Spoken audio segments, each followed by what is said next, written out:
பருப்பு உருண்டை குழம்பு செய்ய போகிறோம். அதுக்கு என்னென்ன தேவைன்னு பார்ப்போம். துவரம்பருப்பு, கடலைப்பருப்பு ரெண்டும், இஞ்சி ஒரு துண்டு, 4 வெள்ளைப்பூடு, ஒரு பச்சை மிளகா, கருவேப்பிலை கொஞ்சம், சின்ன வெங்காயம் ஒரு 20, சோம்பு, தேங்காய் ஒரு 1/4 மூடி, பெரிய வெங்காயம் 1, 2 தக்காளி, 2 காஞ்ச மிளகா. எப்படி செய்கிறதுன்னு பார்ப்போம். இந்த உலக்கு 100 உலக்கில் ஒரு உலக்கு துவரம்பருப்பு, அரை உலக்கு கடலைப்பருப்பு நல்லா கழுவிட்டு 2 மணி நேரம் ஊற வச்சுருக்கேன். தண்ணியை நல்லா வடிச்சிட்டு மிக்ஸி ஜாரில் போட்டுக்குவோம்.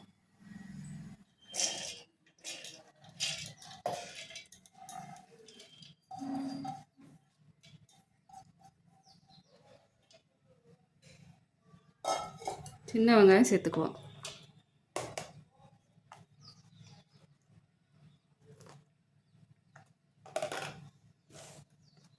காஞ்ச மிளகா 2, பச்சை மிளகா 1, இஞ்சி ஒரு சின்ன துண்டு, 4 பூண்டு சேர்த்துக்குவோம். தேங்காய் 1/4 மூடி சேர்த்துக்குவோம். சோம்பு கொஞ்சம் சேர்த்துக்குவோம்.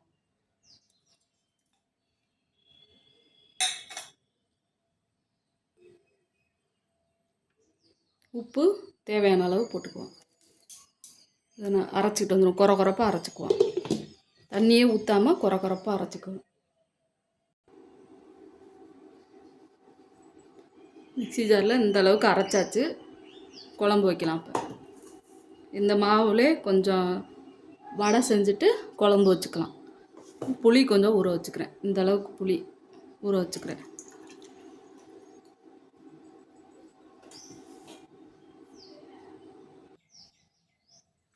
இந்த பொடியாக நறுக்கின கருவேப்பிலையை இதில் போட்டு பிசைஞ்சுக்குவோம். சட்டி காஞ்சிச்சு, எண்ணெய் ஊற்றிக்கலாம்.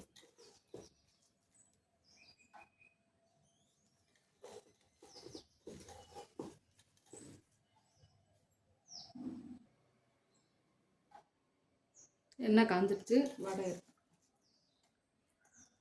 சின்ன சின்னதாக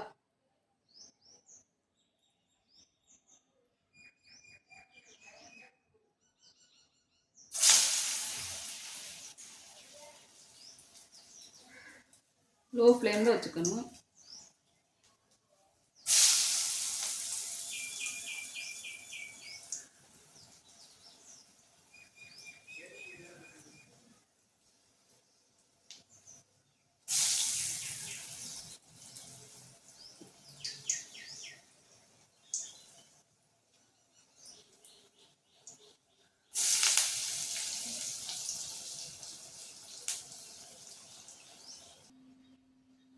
பாருங்கள், வடை ரெடி ஆயிடுச்சு. குழம்பு தாளிச்சுக்கலாம். சோம்பு போட்டுக்கிறேன். வெங்காயம் போட்டுக்கிறேன்.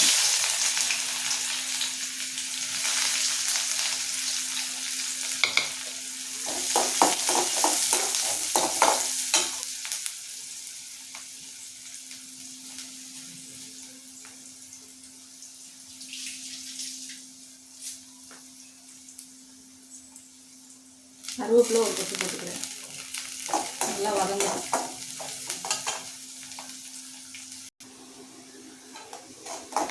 வெங்காயம் வதங்கிடுச்சு. தக்காளியை போட்டுக்கிறேன்.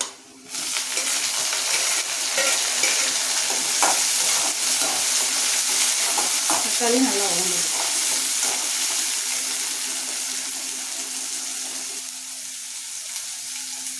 தக்காளி வதங்கிடுச்சு. குழம்பு மிளகாய் பொடியை போட்டுக்குவோம்.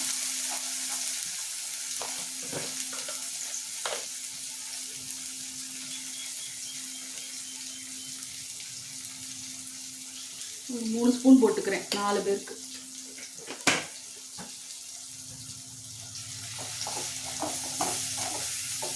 இந்த எண்ணெயிலே நல்லா கிண்டிடுவோம்.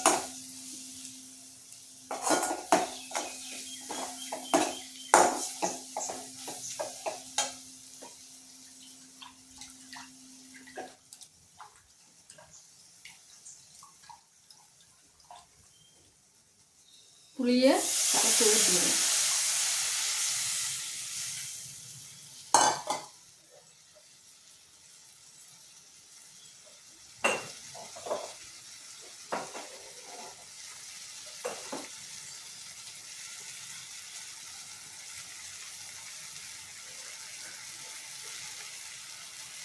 தேவையான அளவு உப்பு போட்டுக்கிறேன். இந்த குழம்புக்கு தேவையான அளவு உருண்டைக்கு உப்பு போட்டோம்.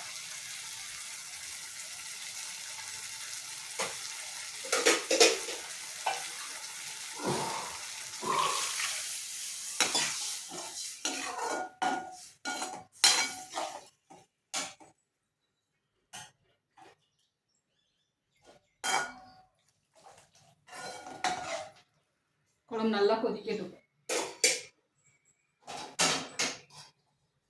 நல்லா கொதிச்சு வத்தினோன்னா உருண்டையை போட்டுக்குவோம்.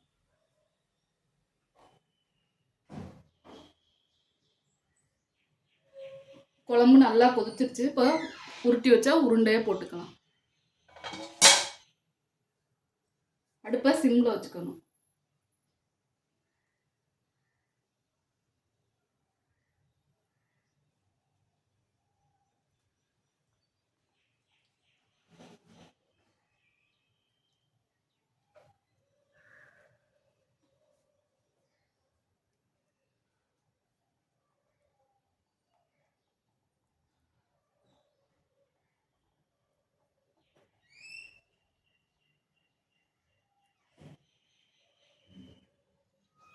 சிம்லேயே வச்சு ஒரு 5 நிமிஷம் மூடி வச்சுருவோம். உருண்டை நல்லா வேகட்டும். ஹை ஃப்ளேமில் வச்சா உருண்டை கரைஞ்சிரும். அதனால லோ ஃப்ளேம்லேயே வச்சுக்குவோம். 5 நிமிஷம் ஆயிடுச்சு. உருண்டை சிம்மில் வச்சோமா, இப்போ கொஞ்சம் ஹை ஃப்ளேமில் வச்சுக்குவோம். உருண்டை பாதி வெந்துடுச்சு. இனிமேல் கரையாது.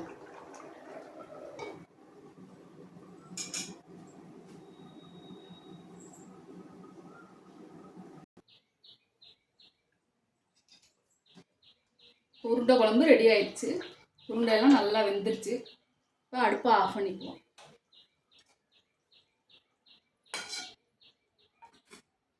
உருண்டை எந்த அளவுக்கு சாஃப்டாக இருக்குன்னு பாருங்க. இதே மாதிரி நீங்களும் செஞ்சு பாருங்க.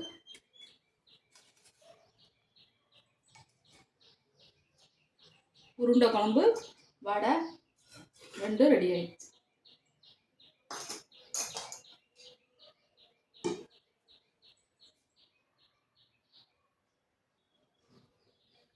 சின்ன பசங்கள்லாம் இந்த குழம்புல போடுற உருண்டையே சாப்பிட மாட்டாங்க. அவங்களுக்காக இந்த வடையாக செஞ்சு கொடுத்தா சாப்பிட்ருவாங்க. டேஸ்ட்டாக இருக்கும். வடையை சாப்பிட்ருவாங்க. அதனால தான் வடை செஞ்சேன்.